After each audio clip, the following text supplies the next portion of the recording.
না আমাকে জোর করে আমি পাইলাগুলো খুলে রেখেছিলাম, এই আগুন ফাগুন কেন আমার এখানে জল কাটা একটু ব্যাপার আছে, আমি দেখো আমাকে পরিয়ে দিয়েছে, ঠিক আছে, সাজিয়ে দিয়েছে। তো বলছে তুমি কেন সাজবে না মা? আর এরা বলছে দেখো আমাদের মঙ্গলা মার পা কত ভালো। আরে হতেই পারে, ও তো নিজে পা পেতে দিচ্ছে, মঙ্গলা অমঙ্গলা মা নিজে পা পেতেছে আমার আলতা পড়া। আর তুমি তো সাজে চাও না, আমরা জোর করে তো পড়াচ্ছে। তোমরা নিজেরাই দেখো, এরা তো বোঝে না। আমি যদি ওইসব যদি তুলতাম ছবিগুলো তাহলে কেমন হতো। তো যাই হোক, বুঝতেই পারছো তোমার ভণ্ডামির পর্দা ফাঁস। তুমি যেভাবে শুরু করেছো এগুলো করো না। এইগুলো করতে গেলে তোমাকে অনেক পস্তাতে হবে। মাকে ব্রাহ্মণ এনে পুজো দাও, মাকে ব্রাহ্মণ এনে পুজো দাও, ঠিক আছে? পেটারটা ও ফুটিয়া রেখেছো যেটা, আর ত্রিশূলটা যেটা করে রেখেছো, এটা করো না। সবার জীবন নষ্ট করে দিচ্ছ। জবা ফুলটা খাওয়ানো বন্ধ করো। জবা ফুল খাওয়ার একটা সিস্টেম থাকে, আমি তোমাকে বলে দিয়েছি, ঠিক আছে?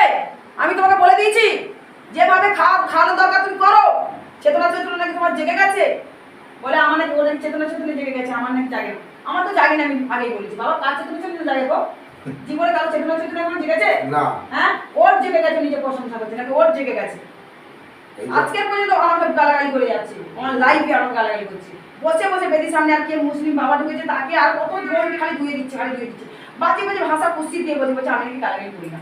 আচ্ছা তুমি গালাগালি করো না করো সেটা তুমি একবার নিজেকে দেখো আয়নায় দিয়ে মুখটা। মায়ের সন্তান যে বলছে, তা মায়ের সন্তান যদি বলছে, তো মায়ের সন্তানের মুখে বাজে বাজে কথা আমি তো শুনলাম। ডিএনএ পোকা, আমি ডিএনএ পোল দিয়ে সব। হ্যাঁ হ্যাঁ, আজকেই তো বলছি, নরকের কি ডিএনএ পোকা এইসব তো আমি শুনলাম। ভালো, আমি এগুলো বলি না, কিন্তু আমি নাকি অভিশাপ দিচ্ছি। বাবা আমি অভিশাপ কি রকম বলে? আমি বলেছি মা বিচার করবে, এটা অভিশাপ বলে না? হ্যাঁ, আমাকে গালাগালি উল্টো পাল্টা ইউটিউবারদের লাগিয়ে দিয়েছে, উল্টো পাল্টা গালাগালি করছে আমাকে। আমি বললাম মা তোমাদের বিচার করবে, এটাকে অভিশাপ বলে? না হ্যাঁ, আরে মা তো অভিশাপ দেয়, মা বলছে মুখ দিয়ে রক্ত উঠবে, এটাকে বলে অভিশাপ। মা ওই অমঙ্গলা মাই তো অভিশাপ দিচ্ছে, বলে মুখ দিয়ে রক্ত উঠবে। আমি তো বাবা মোবাইল ভিডিও দেখি তো মায়ের। বাবা ভিডিও দেখে, ঠিক আছে, আমি বুঝতে পারছি। বাবা তুমি ভিডিও দেখো বলে এত সব বলতে পারলে তুমি।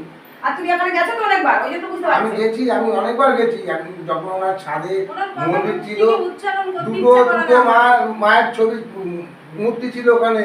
বড় করিস না, ওখানে দুটো মায়ের মূর্তি ছিল। ওই মায়ের মূর্তিটা একটা জল মূর্তি, আর এখন যে মা ভান্ডামি করছে ওই বাঁশের ঘরে জায়গা কিনে বাঁশের ঘর করে আটচালা মতন করে ওখানে যে মায়ের ভান্ডামি করছে, ওই মায়ের মুখ যেন আর জলে নেই, শুকনো হয়ে গেছে। মায়ের মুখ মাকে নিয়ে অত্যাচার করছে, ঠাকুরকে দেবতাকে নিয়ে অত্যাচার করলে এরকমই হবে। মায়ের মুখে যেন সেই জল ভাবটা নেই।